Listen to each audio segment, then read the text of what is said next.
கர்த்தருக்காக பொறுமையுடன் காத்திருந்தே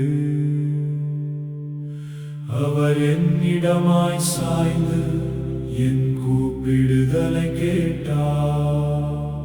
பயங்கரமான குழியிலும் உளையான சேற்றிலும் இருந்து என்னை தூக்கி எடுத்து என் கால்களை கன்மலையின் மேல் நிறுத்தி என் அடிகளை உறுதிப்படுத்தி நமது தேவனை துதிக்கும் புது பாட்டை அவர் என் வாயிலே கொடுத்தார்.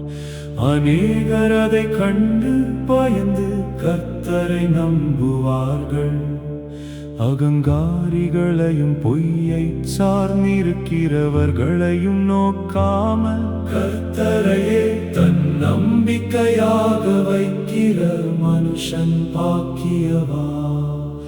என் தேவனாகிய கர்த்தாவே, நீர் எங்கள் நிமித்தம் செய்த உம்முடைய அதிசயங்களும் உம்முடைய யோசனைகளும் அநேகமாயிருக்கிறது.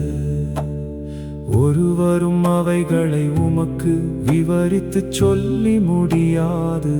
நான் அவைகளை சொல்லி அறிவிக்க வேண்டுமானால் அவைகள் எண்ணிக்கைக்கு மேலானவைகள். பலியையும் காணிக்கையையும் நீர் விரும்பாமல் என் செவிகளை திறந்தீர். சர்வாங்க தகன பலியையும் பாவ நிவாரண பலியையும் நீர் கேட்கவில்லை. அப்பொழுது நான் இதோ வருகிறேன், புஸ்தகச் சுருளில் என்னை குறித்து எழுதியிருக்கிறது. என் தேவனே, உமக்கு பிரியமானதை செய்ய விரும்புகிறேன். உமது நியாய பிரமாணம் என் உள்ளத்திற்குள் இருக்கிறது என்று சொன்னேன். மகா சபையிலே நீதியை பிரசங்கித்தேன். என் உதடுகளை மூடேன். கர்த்தாவே, நீர் அதை அறிவே. உம்முடைய நீதியை நான் என் இருதயத்திற்குள் மறைத்து வைக்கவில்லை. உமது சத்தியத்தையும் உமது ரட்சிப்பையும் சொல்லி இருக்கிறேன்.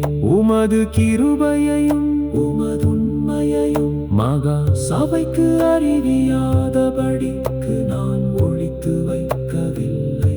கர்த்தாவே, உம்முடைய இரக்கங்களை எனக்கு கிடையாமற் போக பண்ணாதேயும். உமது கிருபையும் உமது உண்மையும் எப்பொழுதும் என்னை காக்க கடவது. எண்ணிக்கைக்கு அடங்காத தீமைகள் என்னை சூழ்ந்து கொண்டது. என் அக்கிரமங்கள் என்னை தொடர்ந்து பிடித்தது. நான் நிமிர்ந்து பார்க்க கூடாதிருக்கிறது. அவைகள் என் தலைமயிரிலும் அதிகமாயிருக்கிறது. என் இருதயம் சோர்ந்து போகிறது. கர்த்தாவே, என்னை விடுவித்தருளும். கர்த்தாவே, எனக்கு சகாயம் கண்ண தீவிரியும். எம்பிராணனை அழிக்க தேடுகிறவர்கள் ஏகமாய் வெட்கினானி. எனக்கு தீங்கு செய்ய விரும்புகிறவர்கள் பின்னிட்டு இலச்சை அடைவார்களாக. என் பேரில் ஆ என்று சொல்லுகிறவர்கள் தங்கள் திட்டத்தின் பலனை அடைந்து கைவிடப்படுவார்களாக. உம்மை தேடுகிற அனைவரும் உமக்குள் மகிழ்ந்து சந்தோஷப்படுவார்களாக. உம்முடைய இரட்சிப்பை விரும்புகிறவர்கள் கர்த்தருக்கு மகிமை உண்டாவதாக என்று எப்பொழுதும் சொல்வார்களாக. நான் சிறுமையும் எளிமையுமானவன். கர்த்தரோ என் மேல் நினைவாயிருக்கிறார். தேவரீர் என் துண்டையும் என்